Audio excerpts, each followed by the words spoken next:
great stuff over the years, starting with Black Sabbath. You know, you're a working class Englishman here. He didn't just sneer at the system, he torched it. John Lydon, better known as Johnny Rotten, exploded out of 1970s Britain like a Molotov cocktail in human form. Born in London in 1956, a working-class English kid with sharp wit and sharper instincts, he didn't just front a band, he detonated a movement.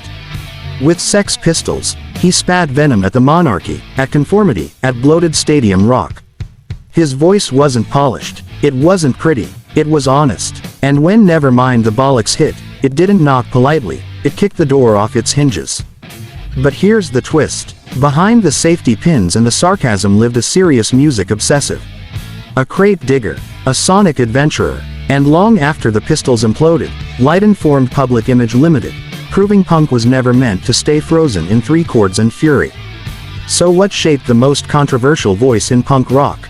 These are the 8 bands Johnny Rotten respected, the ones that fed the fire. 8. Captain Beefheart and his Magic Band. Before punk ripped things down, Captain Beefheart was already rebuilding music from the inside out. Led by Don Van Vliet, this American experimental collective made records that sounded like they'd fallen from another planet. When Lydon discovered Trout Mask Replica, it was like finding a secret code. Blues smashed into free jazz. Time signatures twisted into impossible shapes. Chaos that somehow worked. Beefheart didn't care about radio. Didn't care about charts. His growl, his surreal lyrics, those jagged, polyrhythmic arrangements, they rejected commercial expectations entirely. Rotten loved that. The Magic Band proved difficulty could be beautiful. That weird could be wonderful. That you don't soften your vision just because the industry asks nicely. Lesson learned. Never compromise. 7. Can. From Cologne, 1968, a different kind of revolution. Can showed Lydon that repetition wasn't boring, it was hypnotic. Their grooves stretched past 20 minutes without losing tension. The motoric pulse, the discipline, the freedom. Albums like Tago Mago felt like traveling at speed with no fixed destination. Damo Suzuki's stream of consciousness vocals floated over tightly locked rhythms. Order and chaos, side by side. Rotten absorbed that balance. You can hear it later in Public Image Ltd. Space, repetition, tension built slowly instead of exploding instantly. Can proved rock didn't need to follow Anglo-American rules. It could invent its own language. 6. The Stooges. Danger. Real danger. Before punk had a name, Iggy Pop was already bleeding for it. Stage dives. Self-destruction. 3 chords hammered into submission. The Stooges stripped rock back to its bones. No frills. No virtuoso nonsense. Just primal aggression. Songs like I Wanna Be Your Dog reduced everything to pulse and attitude. Rotten saw something in Iggy, a willingness to humiliate yourself for truth. To make audiences uncomfortable, to shake them awake. The Stooges proved you didn't need training, you needed nerve. 5. Neu. 2 men. Relentless forward motion. Formed in Dusseldorf in 1971, Neu perfected the motoric beat. That steady, driving rhythm that feels like an endless road at midnight. They built entire tracks on a single groove. No flashy solos. No obvious chorus. Just motion. Rotten loved that restraint. That patience. Less could be more. Space could be power. Public Image Ltd would take that idea and run with it. Sparse arrangements, hypnotic repetition, tension through absence. Neu proved minimalism could sound massive. 4. The Velvet Underground. New York's beautiful darkness. Lou Reed and company sang about heroin, sadomasochism, urban decay, the stuff polite society pretended didn't exist. They didn't glamorize it, they documented it. The Velvet Underground barely sold records at the time. But they didn't bend. Not for radio. Not for anyone. That integrity mattered to Lydon. Their drones, their feedback, Mo Tucker's primitive drumming, it all anticipated punk's raw aesthetic years before punk arrived.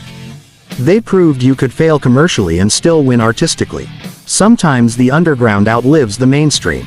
3. Hawkwind. Working class psychedelia. Formed in London in 1969, Hawkwind fused heavy riffs with science fiction, light shows, and raw volume.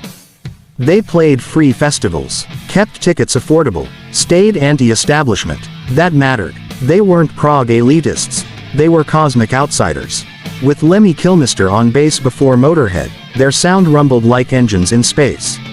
Lydon connected with their DIY ethic, their refusal to bow, their loyalty to their audience.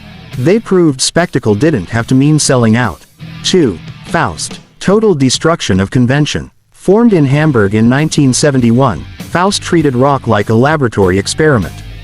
Tape manipulation, industrial noise, found sound, silence where you didn't expect it. They made listeners work. Their records were cheap on purpose, experimental music for ordinary people. They rejected rock star identity altogether. No cult of personality, just ideas. Lydon admired that fearlessness, that willingness to fail publicly in pursuit of something new. Faust didn't just bend rules. They erased them. 1. Public Image Ltd. And here's the real shock. Johnny Rodden's #1 influence was the man he became. When the Sex Pistols collapsed, John Lydon could have cashed in forever on nostalgia. Instead, he detonated his own image. Public Image Ltd. wasn't punk part 2. It was dub basslines from Jaw Wobble, metallic textures from Keith Levine, songs stretching past 10 minutes, packaged in metal film canisters. Metal Box didn't care if you were comfortable. It cared if you were listening. Here, Lydon shed the cartoon snarl and became something deeper, experimental, vulnerable, confrontational in a new way. Punk wasn't meant to be preserved in a museum. It was meant to evolve. And with Public Image Ltd., it did. These 8 acts didn't just inspire Johnny Lydon. They gave him permission. Permission to be difficult. Permission to experiment. Permission to ignore the rulebook entirely. From Beefheart's surreal blues to Can's hypnotic discipline, from the Stooges' danger to Faust's sonic sabotage, every one of them shaped punk's most unpredictable voice. And that's the real story backstage. If you enjoyed this deep dive into the sounds that shaped a revolution, make sure you like, subscribe, and turn on that notification bell so you never miss the next untold chapter in rock history.